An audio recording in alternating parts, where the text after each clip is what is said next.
January 25th of April, when Iyalode worldwide daughter was born to this world, cousin of Abibatu Akorede.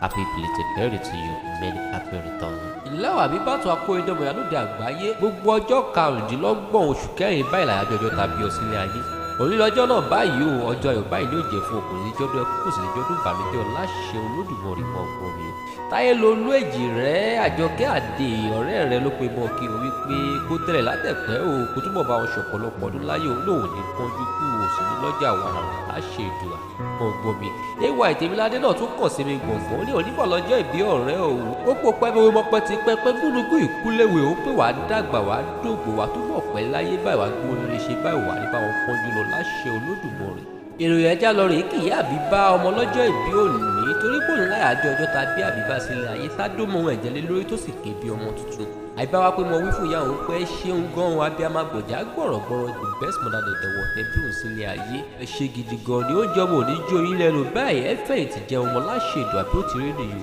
Àbíbátù ọmọ lọ́jọ́ ìbí òní o mo ṣe bí Àwórì ìyá àti bàbá tó bí ọlọ́mọ àmọ́ kí tó mọ orí ilé bàbá rẹ̀ jẹ́ kí wọ́n kọ́ yà bàrà nílé ìyá tó bí ọlọ́mọ. Àwọn ló ń pè lóníkọ̀tọ́ àtẹ̀gbó ọmọ akọ̀ tó kọ̀ lásà ẹ̀yin lọ́ máa kọ́ lẹ̀kẹ̀ tíyùtíyù. Ìlẹ́ ọmọ nígbẹ̀sà màlẹ́ ọmọ abẹ́gun jẹbọ má bá rọrùn ọmọ lọ́tà odò àfẹ̀jàyẹ̀yà bẹ́ẹ̀ lọ́n kí wọ́n lè ìyá tó bí ọlọ́mọ. Ó tún wáyà bàrà báyìí mo délé bàbá tó bí ọlọ́mọ Àbíbá ọmọ lọ́jọ́ ìbí òní. Ilé ọmọ ọlọ́run fẹ́mi lẹ́gàn ọmọ àjànà orò ọmọ womúwomù lòrò ń ké onígbẹ̀sà màlẹ́ ilé ọmọ Àwórì àkẹsàn baálẹ̀ ọjà ọmọ ọlọ́kọ̀ nílùú Ìṣẹ̀rin iwájú ọlọ́kọ̀ tí ń sanwó ẹ̀yìnkùlé ọlọ́kọ̀ tí ń ṣèjìgbara ìlẹ̀kẹ̀ ògèdègèdè ọlọ́kọ̀ tí ń tọ̀ yẹbẹyẹbẹ lórí omi ẹ̀yin lọmọ káfọ̀pá wá káfọ̀jẹ̀ wá ọmọ ká tún sọ̀pánù ká sọ̀jẹ̀nù ká wá fò gèdègèdè ọwọ́ akọ̀dé ìlú Ìṣẹ̀rin wá gbọ̀ wà Àbíbá ọdún tó mú ìyá sọ ọ́ sí rí aṣọ ọ́ sọ́lá aṣọ ọ́ sí ìgbéga báyìí wà ní dẹni àkọlẹ̀gbẹ̀ ire ọ̀tún ire òsì àwọn afilé rẹ̀ ṣe ibùgbé àsìkò tó wá ṣọjọ́ ìbí rẹ̀ yìí gbogbo tó ń fẹ́ lọ́gbọ̀dọ̀ yóò ṣe fún ọ nírọ̀rùn òní bá wọn pọ́njú kú àjòlò àbáyé orí ajé òkèrè òkú délé òwà nírajò gbésájò láṣẹ Èdùà àtijọ́ táṣẹ̀dá ti dá omi ọ̀sà ló ti fi ọ̀já ọ̀sà òní bá wọn mọ̀ kóró ayé rẹ̀ á dùn kalẹ̀ ni ajá wa filé rẹ̀ ṣe ibùgbé